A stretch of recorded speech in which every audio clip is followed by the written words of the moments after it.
and I learned so much from this book. I mean, Leon was in his teens. His first band was back in Jerry Lee Lewis, The Killer. That was his first band. And in his teens, he joined the Wrecking Crew in Los Angeles, the studio musicians that were famous for iconic hits. And he was the musical director for Phil Spector. So, he's in his early 20s and he's starting to do this stuff. And then he gets hooked up with Delaney and Bonnie. They start coming around. And Leon bought this house in Los Angeles up in the hills, and he just made it a huge recording studio where people would just show up. It was very loose, very 70s, very communal kind of thing. And next thing you know, he's, Clapton's there and George Harrison is there and JJ Cale is working for him now. So he's just creating this family of music that as you go through the book and you step back from a TTB standpoint, you're like, wait a minute, these are the little threads that grew into that band. And as it goes along, when it kind of gets to a point where it kind of towards the end of Leon's life, he has that Mad Dog and Englishman reunion. And that Mad Dog stuff was, so important to Susan and Derek. And there's some great quotes from the book. I wanted to share one from you, where they watched the Mad Dogs and Englishmen concert, and they just really loved that communal vibe, the mix of R&B and soul. But Derek was quoted as saying that that looks really fun. Our band is loosely based on that concert footage. And I've heard him mention it before, but it's kind of cool to see it in print that he's actually saying, hey, this is where our roots were. This is where we kind of came out of. This was that same kind of feel. And then Mad Dogs was the same kind of setup, the two drums, the horn section, the background vocals, that 10, 11, 12 pieces. Mad Dogs and Englishmen had even more because it was just kind of 70s, and whoever showed up, it could just come on out and play the tambourine or whatever.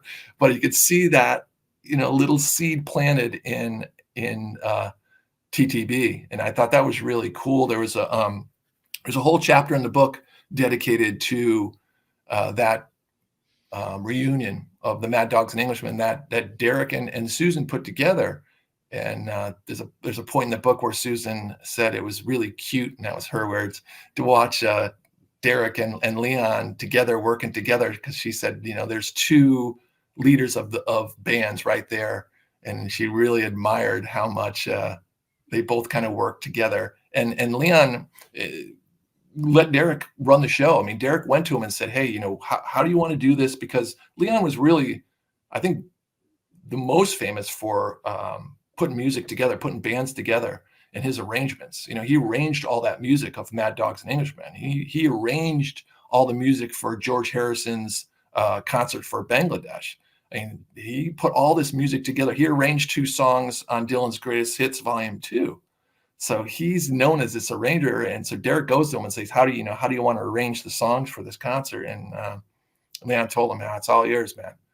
It's your turn. You do it now. And that was pretty cool. There's another great spot in the book where Derek was talking about watching Susan and Leon interact. And he said Susan and Leon really hit it off because Leon would be playing these old gospel songs and Susan would step up and start singing them. And he's like, whoa, wait a minute. Whoa, how do you know this stuff? And so she was, kind of scold him a little bit, like, hey, I know this stuff from way back. I used to do, choir back in college. And he said ever since Susan started sharing about her love of gospel music and singing in a gospel choir, they said Leon was hooked, and he liked her from that moment on so much. So it was cool to see all these little threads. Clapton, for instance, played with Delaney and Bonnie and was a part of that whole scene with Leon. And then, you've got Derek and the Dominoes, and then you have Derek's time with Clapton. So all these, like, I equate in my review of the book, I equate a Leon as being like this big tree stump, and all these branches grew out of Leon and what he was up to. And it touched so many people and so many different musicians. And that's why I was kind of fascinated with this book, because I learned, wow, this guy was, I think he was the most underrated artist in the 70s. To see the amount of songs that he played on and the amount of people he touched, and then again having him it grow into what I think was TTB was kind of cool. It's interesting to hear you just describe it. It kind of makes me think of Dwayne and the way he's described and the way he's described in various books and stories as someone who Mhm. really brought people together for sure. And Right. I was lucky enough to interview Linda Wolf, who did photography on the original Mad Dogs tour. And I'm recalling the way she described Leon and just being around him as sort of a prankster who pushed her buttons. But Yeah. it's funny to think about him as a person and someone who really loved life. Like that was captured in all of her photographs and in Right. his music too, for sure. But yeah, that's Yeah, he was this mystical kind of person that they right. really kind of bowed down to him a lot. I mean, a lot of people, they called him Maestro. His nickname was the Master of Space and Time. There's a quote in the book of where Derek said the first time he ever saw him, Derek was young. He was in his teens, and he said, this guy walked in. He's like, who the F is this guy? He was blown away by this persona. He's like, oh, and then and someone told him, I think his uncle told him that's Leon Russell. And Derek said, we always heard Leon Russell's music, so he was always around us in some form. So early on, I think he had a lot to do with the music that formed Derek. I think that's 100% too. And I think beyond that, even just as a band leader, I think that definitely if not had a big influence on Derek, you can see the similarities as and in terms of Absolutely. just like the maybe not the stop space and time and all that stuff, but Derek Right. definitely does have a presence in his own right, and fans will often talk about his zen like qualities, Right. and like it's funny because I remember I forget who I was talking to about it. I'm like, how come I can't be more like than like Derek is, and maybe people are different behind the scenes, and he's not like that 24/7 for sure. Right. But then whoever was talking was like, I'm not like that either. Who is like that? So like Right. these people do have these interesting, like when you're that much of a talented artist, something there's something a present it's their presence it is different. It's not made up. That's a real thing. Somebody's aura, their energy, what Yeah. they emit even when they're not playing Right. music. I mean, you can feel that energy, so to speak, not to Sure. speak too new agey. No, no, I totally get it. They have an aura without a doubt, and especially, with Derek with his upbringing. He talks about it in the book. He said, Derek and the Dominoes, Layla, that was on all the time when he was growing up. And that music was always on. He grew up with that record being such a prominent thing in his life. And to have that upbringing, I think just plays to what you were talking about, just kind of this confidence, but a friendly confidence and just this peaceful way about him. And then you see him play with this just fury, but he still holds himself in such a fashion with the way he plays. He's not jumping around. He's not being all crazy. He's very calm with his playing, but his music is just so fiery and so passionate. It's really cool to see where, kind of where some of that came from.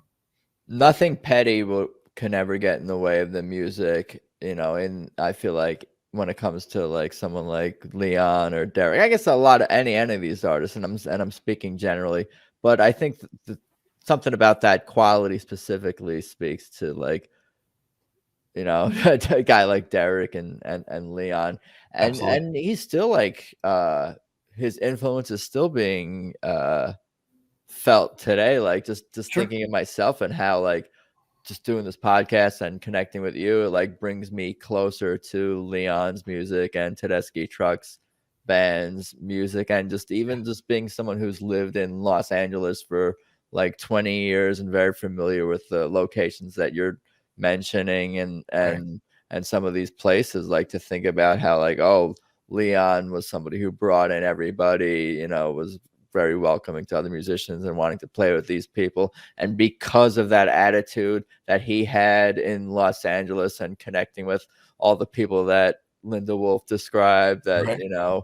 when I talked to her and the people that you're talking about, it's like that kind of like led to Tedeschi Trucks Band all these years later. So it's like Yeah, all these things kind of come full circle in yeah, an interesting way. And I loved his he produced some Freddie King's, I think one he of did. Freddie King's big albums, Going Yeah, Down, and another bit more like he infused, I think, a lot of influence, a lot of those blues, albums with the rock elements that right. brought something totally fresh to a lot of music. Like, Yeah, yeah, it's really like I said, it's mind-blowing. I knew a little bit about him, but man, I was schooled after reading this book, and to be a TTB fan and like I said, to kind of follow that thread, you could see where it's kinda leading. I knew it was leading towards the Lock-In Festival where they did the Mad Dogs Englishmen reunion, and I knew that was coming, but it just was kinda cool to follow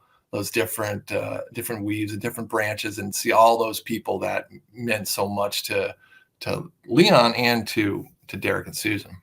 yeah, hopefully the documentary, the Learning to Live Together Yeah, documentary about the Mad Dogs and the reunion does eventually come out and on they're its able to way make that back. happen. Because me and you, we were talking about how we were lucky to actually see it during a limited release in theaters. And I think some of those moments that you were describing earlier Are in were there. in Yeah, there, as far as yeah. like Susan singing the gospel, Uh-huh. and the moment where Leon is like, "Nah, Derek, I think I'm gonna let you. I'm too old."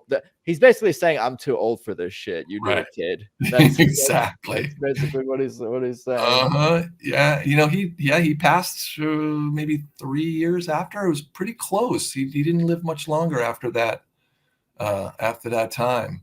And he was pretty ill and older at time of that show. He was in his wheelchair and stuff. But it's a great book. I recommend it to anybody who wants not only Leon's story, but like the title says, the journey through rock and roll history. It does just map out a lot of really great moments in rock and roll of this really kind of strange cat, but one of a kind. But we've got a really cool story, and it's a great redemption story too, without giving too much away. He was down and out for a long time, and Derek and Susan played a big part in him Right. coming back. That was like where it kind of started, and Elton John kind of took it from there and helped him move along even further towards the end of his life. It's funny because thinking about the photographs that I remember looking at of him and seeing obviously the movie and the Right, footage and watching him YouTube right, and listening to the music, like he really does have this very like piercing look, this like piercing stare to him, right. and almost like feels like, yeah, sure, I'm getting to know him better, but maybe he's getting to know. I feel like he's getting to know me on some level. It's weird because I feel like I could read the I need to do more reading, obviously, but I'll read this book and then I'll feel like, because obviously he was down and out, and I'm sure there's going to be some tough moments, and a lot Yeah, of that stuff I'm sure is relatable to everyone who's had struggles. So it's almost like yeah. he's looking at you in a weird way in some regard. I don't know.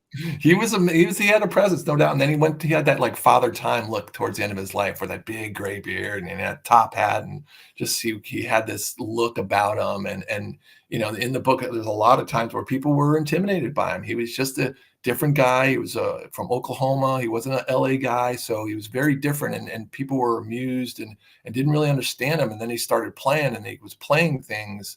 I guess I don't know piano that well, but they said he played piano in a different way they'd never heard anybody play piano before. And his piano's littered all across so many songs, and you can almost, when you know now, you can hear it and you'd be like, oh, that's Leon. That's Leon right there. You can hear his playing. Yeah, good stuff. Good stuff all around. What else? What else should we cover? I don't know, man. We covered a lot of ground there. We went places that I didn't even think we were going to go, but I'm glad we did. I'll talk Dylan all day long, so that was fun, and I think that was a great conversation about Leon and being able to share about this book, because it's a cool story. Yeah, show me the book. Show me the book Yeah, one more time. Leon Russell, the master of space and time, journey through rock and roll history. Bill Janovitz, he wrote a great Stones book too. This Rocks Off book. He's a really good writer.